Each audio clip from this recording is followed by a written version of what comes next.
It's my pleasure to introduce Luca Asproni from Data Reply. Can you switch on your camera? Are you there? Yeah, can you hear me? Okay, nice to see you. So today Luca is going to talk about data classification and forecasting with quantum machine learning.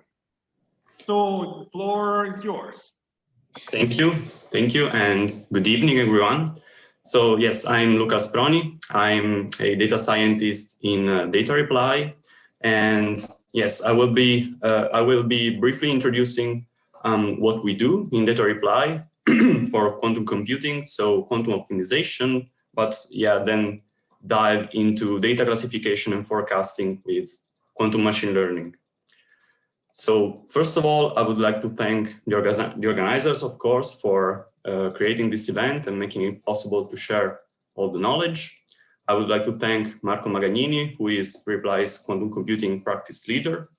And of course, the whole community, the whole practice in Reply, which is of about 40 people working on quantum computing. And also Valerian Chin, who has been a master thesis student with us in Data Reply and has made it possible to develop specifically one of the investigations that I will talk about soon. So just an outline, I'm going to present today a little bit of what we do in Data Reply. As far as quantum computing is concerned, I will introduce the hybrid strategies that we have used in the investigations in quantum machine learning. And of course, we'll talk more about data classification with a variational approach, with a quantum support vector machine, a kernel-based approach, and of course, forecasting. So in Data Reply, we have been working on quantum computing for about 3 years now, and we work on quantum and accelerated computing, and we have been able to deliver projects in a number of fields, in very many fields, such as, for example, the telecommunication sector, workforce management, transportation, and so on, finance and marketing. Here we have in the slide some successful projects that we have delivered. So I'm talking about quantum optimization. So we identified the client's use cases and solved these problems with a QUBO formulation, so with the quantum computing formalism. And so I'm talking about, for example, the maintenance scheduling that I will explain in a little bit more detail very soon. We have also been able to find the optimal assignment for the identifiers of LTE cells. So we were able to minimize the interference between cells optimally. And we were also able to find a very good solution, an optimal solution on a train routing problems for an Italian station. So as I was saying, we have solved, here is an example of the maintenance scheduling problem. This is something we did for Enel, so a big Italian company, where we had to plan the maintenance work on the territory. And what we did was, of course, develop a QUBO formulation for this problem. And with this, we were able to maximize the number of jobs that were done and minimize the distance traveled for doing these jobs. So how we work, how we do these kind of things? Well, basically we have this roadmap. So the first step, of course, is identifying the use case. And the immediate next step would be to define an algorithm. Of course, we're talking about quantum computing to solve the use case. So these two steps is what we see, what we call, what we use for a POC, a starting point, let's say, a proof of concept. And in these two steps is where we identify the scenario, the use case that we have to solve, and of course, the possible benefits. And of course, we deliver benefits and business value to the customers with this approach. But actually, how do we do so? How do we do so for large instances? So for real problems, we do so with quantum hardware, so on GPUs. So we have this component. This is a quantum-inspired solver that is called MegaQubo, that is able to solve QUBO problems efficiently. And of course, this is what we do now on current hardware. But of course, in the long term, we might be able to run bigger instances of QUBO problems also on real quantum hardware. So the thing is, the formalism behind this problem, the QUBO formalism, is what we solve already now on GPUs, and what can be used also in the long term on quantum hardware. So just a few words on a little bit more on the MegaQubo. This is our solver, our component that is available on premises or on cloud. And as I was saying, this is what we use when we deliver our projects, and we deliver actually business value because we are able to solve problems with a number of variables that is even higher than 10,000. And we do so quickly, and we find very high quality solutions.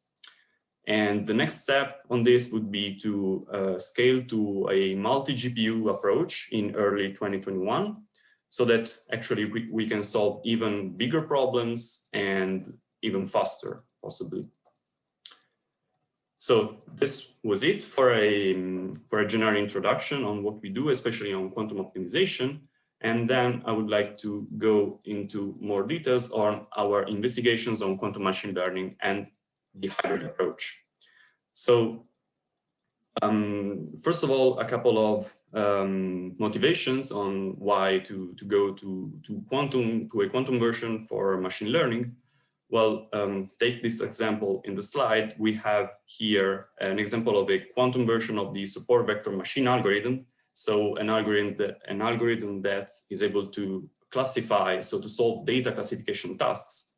And take this example, we have, for example, a set of data that can be these puzzle pieces, and we want the algorithm to sort which class these pieces belong. So for example, class yellow or class green.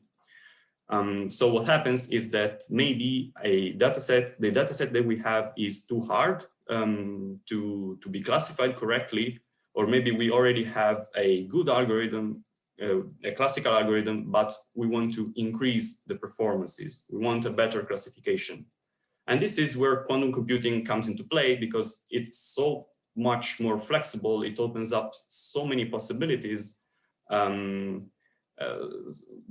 classically we might not even develop. And so this opens up, actually, it makes room for improvement, for possible improvements. So in more detail, what we implemented in our investigations is a variational approach that we use for data classification and for the forecasting part. So we predicted both. In one case, we predicted a class label that was either 0 or 1, binary classification. And in the other case, we predicted a continuous value, a real value. On the other hand, we have also implemented a kernel-based approach, again, for data classification. And this is, of course, a specific approach to implement a quantum version of the SVM, the support vector machine.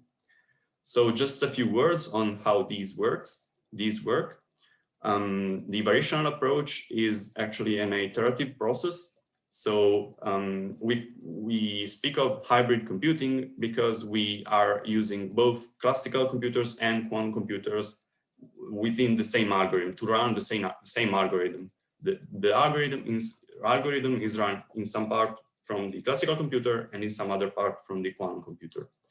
So with the variational approach, we want to run a circuit on the quantum computer that is made up of one part that is the mapping.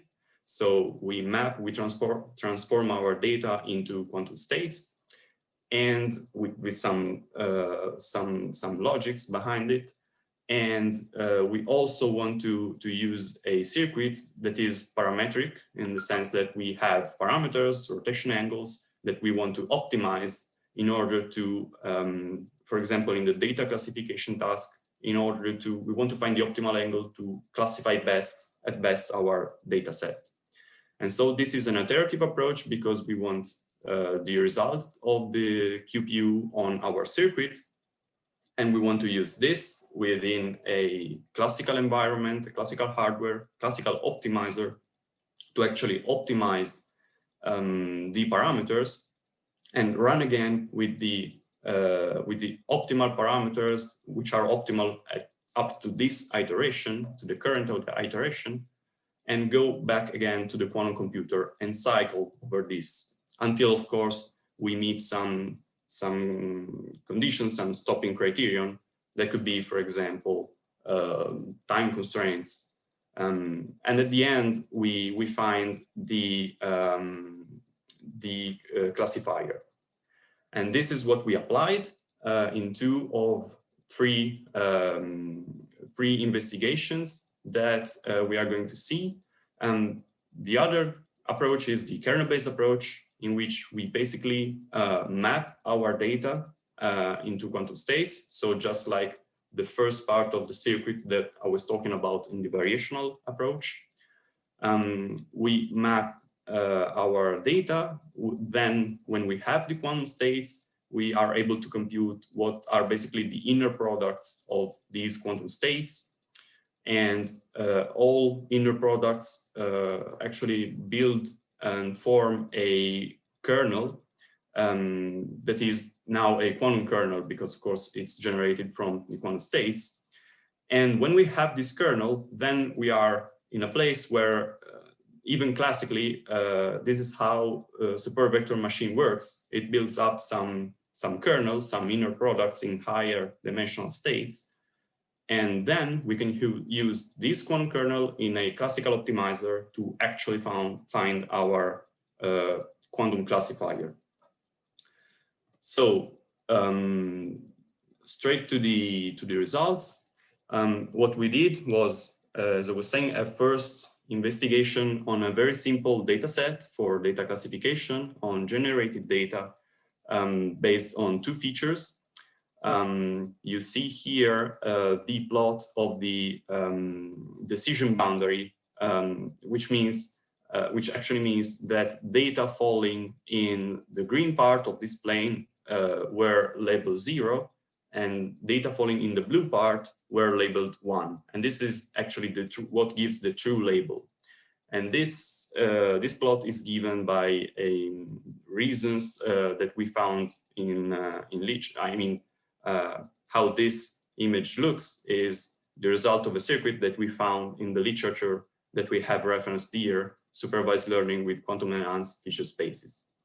So we have taken 3 data sets looking like this, let's say, similar to this, and we have compared a classical approach with a quantum approach, a classical SVM with a quantum variational approach.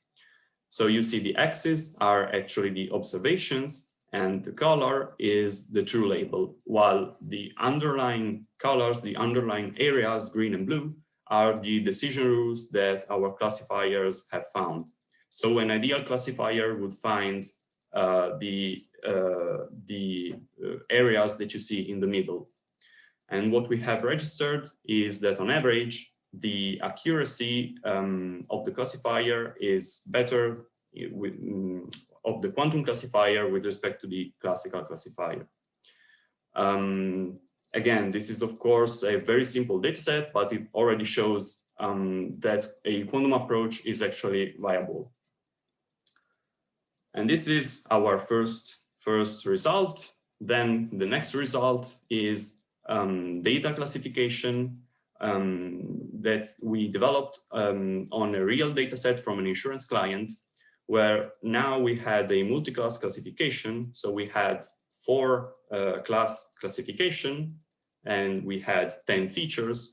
And you see here that we have compared a classical SVM with a quantum kernel-based SVM and we have plotted here the confusion matrices.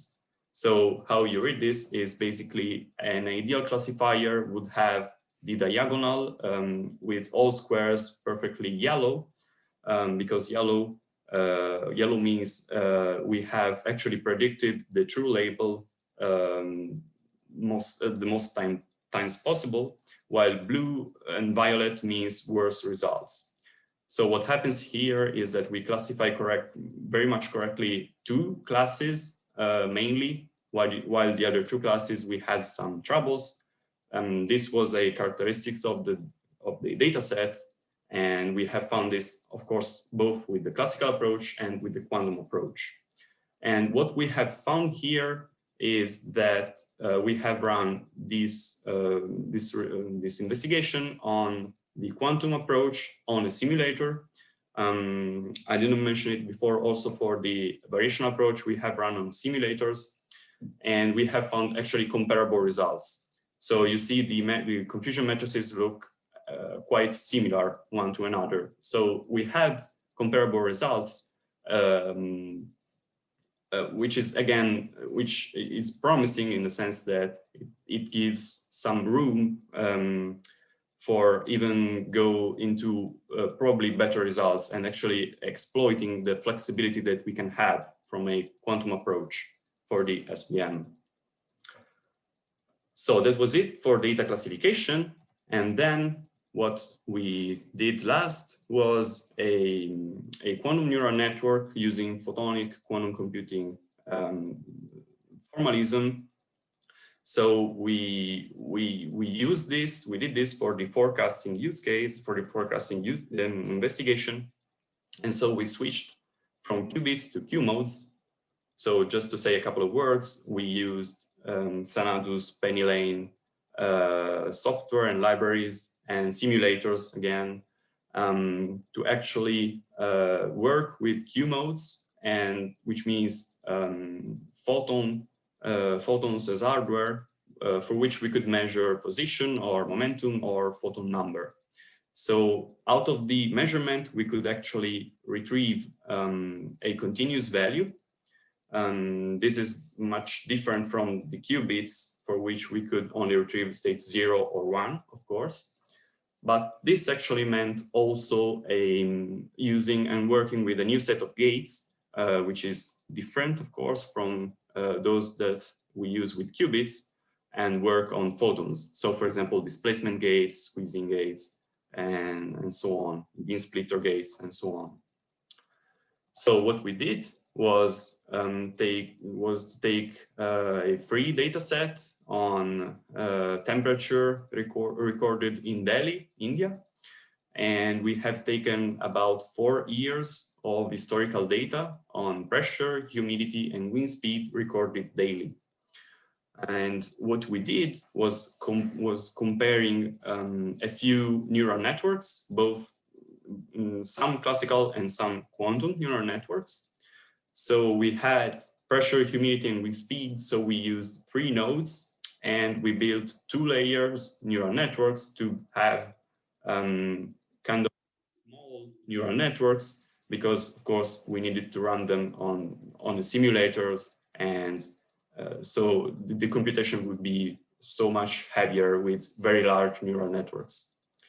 And what we have done is a feed-forward neural network for the classical part with 2 dense layers, and compared it with a feed-forward neural network with 1 layer made of quantum gates, of displacement gates, and so on, stacked twice. And again, we have also tested an LSTM network with a dense layer and an LSTM layer with the same quantum layer as before. We have registered the mean squared error between our prediction and the actual value of the temperature. And what we have found here are actually, again, kind of comparable results between the classical and the quantum approach. But really, what we see here is that the best result is given from the quantum network. And this is very promising. Of course, the investigation is on a small network, and the next step would be to actually, it would be really awesome to extend to larger data sets, larger networks, and see what we can do. And all details can be found in Valeria's thesis referenced here.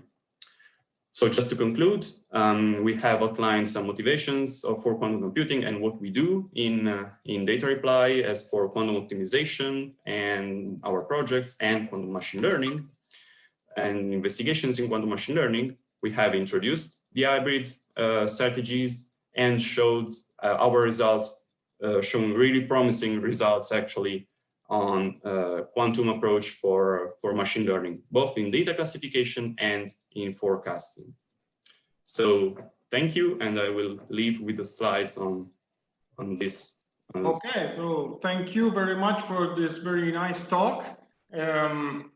So I have a kind of different question for you, which is more concerning the market perception you have. Not going into the technical details. My question is, do you feel that your customers are ready? Do you have some early users? So who is the typical, if we can say this word, customer testing this kind of technology? Okay, so basically, some customers may be a little bit skeptical for now. Some of them may be, but actually the market is growing on the topic, and this is confirmed by the fact that we actually can deliver projects especially in quantum optimization, and I mean they have all the rights to be interested, because we can find a solution and we can really find business value behind the quantum approach and the quantum inspired approach. And what we find is our customers that are already interested on this for now, for immediate benefits, but also look forward to running bigger problems on quantum machines.